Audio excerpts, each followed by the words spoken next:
तालिबान जानता है कि पंजशीर में दाखिल होना मतलब जान से हाथ धोना है, लिहाजा वो बातचीत से मामला सुलझाने में लगा हुआ है। और आपको बता दें, इसी वजह से आज दोपहर 2 बजे परवान प्रांत में तालिबान और पंजशीर के नुमाइंदों के बीच बातचीत होनी है।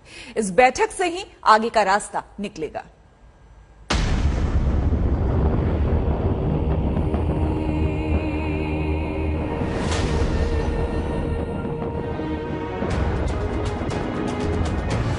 आज तक के कैमरे से देखिए पंजशीर के सीना ताने खड़े ये पहाड़ और समझिए कि पंजशीर के शेरों के चट्टानी इरादे को तालिबानी कमजोर क्यों नहीं कर सके हैं।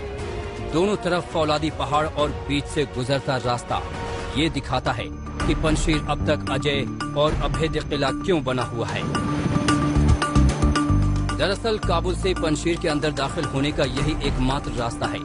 दाखिल होने का ही नहीं, बाहर निकलने का रास्ता भी सिर्फ यही है। अब तक कोई भी इस संकरे रास्ते से शेरों की तरह सिर ऊंचा किए खड़े पहाड़ को पार कर दाखिल होने में कामयाब नहीं हुआ है। फिर चाहे वो सोवियत सेना हो या 1990 के दशक में तालिबानी। एक बार फिर तालिबानी इसके दरवाजे पर कब्जा करने का इरादा लिए खड़े हैं। दूसरी तरफ नॉर्दर्न अलायंस की फौज भी तैयार है। आज तक संवाददाता अहमद नवीद काविश इन्हीं रास्तों से पंजशीर पहुंचे।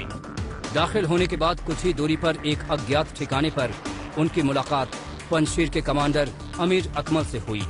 सीधे उन्हीं से सुनिए तालिबान से निपटने की उनकी क्या तैयारी है। पॉपुलर रेजिस्टेंस फ्रंट में शामिल होने वाले ज्यादातर नौजवान हैं, सैनिक और पूर्व जिहादी कमांडर हैं जिन्हें गुलामी मंजूर नहीं और जो ऐसा सिस्टम चाहते हैं जिसमें सबका खुले दिल से स्वागत हो।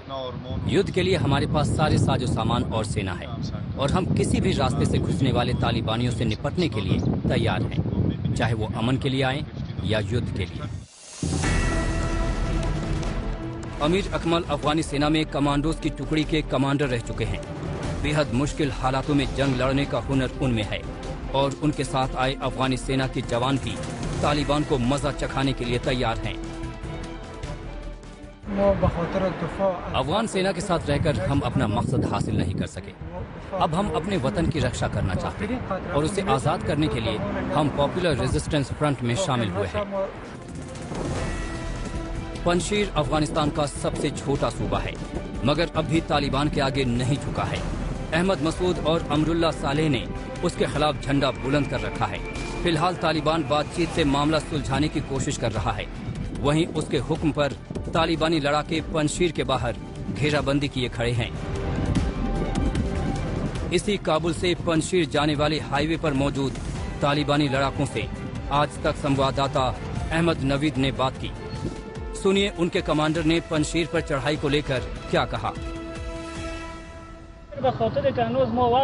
जब भी हमें लड़ाई और पंजशीर पर कब्जे का हुक्म मिलेगा हम एक दिन में ही पंजशीर में दाखिल हो जाएंगे, लेकिन मुल्ला हैबतुल्लाह ने अब तक हुक्म नहीं दिया है।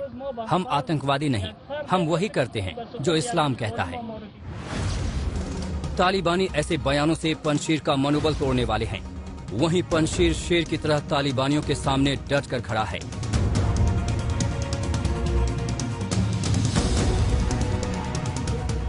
पंजशीर के नक्शे पर गौर करें तो ये दुर्गम पहाड़ों से घिरा है। इसके भीतर और बाहर जाने का रास्ता एक ही है और वो भी बेहद संकरा है। इन पहाड़ों को पार कर अंदर दाखिल होना लगभग नामुमकिन है और एकमात्र रास्ते से दाखिल होने का मतलब है बारूदी सुरंगों और पहाड़ों पर तैनात लड़ाकों के हमलों का शिकार होना। 1980 के दशक में सोवियतों ने कम से कम 9 बार पंजशीर पर कब्जे की कोशिश की।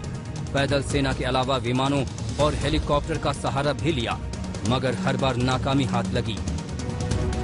दरअसल यहाँ का बच्चा बच्चा पंजशीर की आजादी का सिपाही है और लड़ने का ये इरादा ही दुश्मन के हौसले तोड़ देता है। अहमद नवीद काविश, पंजशीर आज तक।